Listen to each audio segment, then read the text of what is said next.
High সবাইকে good morning. যদিও ভিডিওটা আমি সন্ধেবেলা থেকেই শুরু করেছি, আর আজকে হচ্ছে কালী পুজোর রাত। কালী পুজোর রাত্রে মানেই তো বাজি, আর তার সাথে হচ্ছে নানান আলোর খেলা। আমরা বাড়ি থেকে বেরিয়ে পড়েছি আমার মামা বাড়িতে কালী পুজো হয় সেখানে যাব বলে। আমার বাচ্চাটা খুবই ছোট, এবারে ভাবছিলাম যাব না, তারপরে মাইমারা সবাই বলতে, মাও বলতে আমি ভাবলাম একবার ঘুরেই আসি। সেই মতো একটা গাড়ি করে আমার জামাইবাবু, দিদির মেয়ে, আমি আর আমার বর আর আমার ছোট্ট ছেলে সবাই মিলে চলে গেছিলাম মায়ের কাছে। যাওয়ার আগে কিন্তু এই মন্দিরটা দেখে গেছিলাম। এটা হচ্ছে ভিটেবেড়ে মা কালীর মন্দির। এই মন্দিরটা আমরা ছোট থেকেই চিনি, আর এখানে প্রায়শই আসা হয়। অনেক দিন হয়ে গেছে আসা হয়নি, আর আজকে যেহেতু বিশেষ একটা দিন তাই মায়ের কাছে চলে এলাম। আমার ছেলেকে নিয়ে এই মন্দিরে আজকে প্রথম এলাম। এখানে ওর মানসিক করা রয়েছে ভাতের আগে আরও একবার আসবো। মামা বাড়ির খুব কাছে, তাই যখনই আসি মন্দির থেকে ঘুরে যাই। এখানে ছেলেকে শুইয়ে একটু গড়িয়ে নিচ্ছিলাম আর মায়ের আশীর্বাদ নিচ্ছিলাম।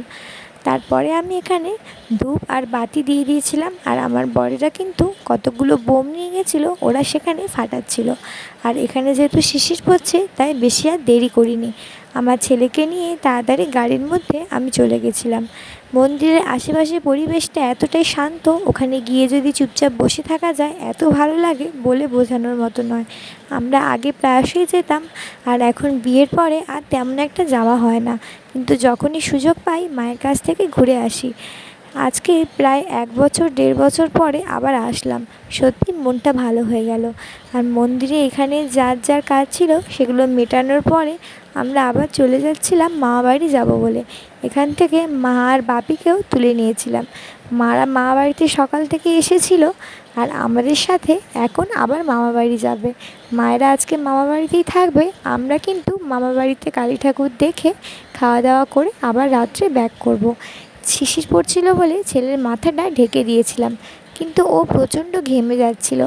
আর এখনের এই ঠান্ডা পড়ার মুখটা দিয়ে কিন্তু সমস্ত বাচ্চাদেরই শরীর খারাপ হচ্ছে, তাই আমি যতটা পারি ওকে ঠান্ডা থেকে দূরে রাখার চেষ্টা করি। তবুও মাঝে মাঝে হাঁচি দিচ্ছিল, তাই আমার খুবই ভয় লাগছিল।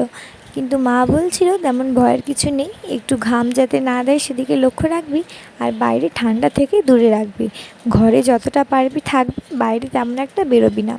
তারপরে সেখান থেকে সোজা চলে এসেছিলাম মামা বাড়ি। আর আমাদের মামা বাড়ির যে কালী পুজোটা হয় সেটাও তোমাদের সাথে শেয়ার করলাম। দেখো তো কেমনভাবে সাজিয়েছে। আমি অন্য সময় সকাল থেকে আসি, তবে বাচ্চা হওয়ার পর থেকে আমি সকালবেলা আর আসতে পারিনি, এবারে তাই সন্ধেবেলায় এসেছিলাম।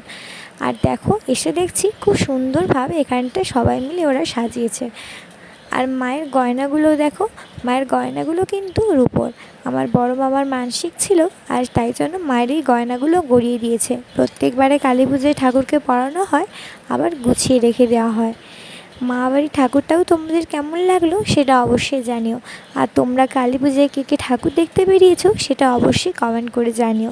আগের বছর কালী পুজোয় তো তমলুকে ঠাকুর দেখতে গেছিলাম, কিন্তু এবছর আর যাওয়া হয়নি। পরের বছর ছেলে একটু বড় হয়ে গেলে নিশ্চয়ই যাব।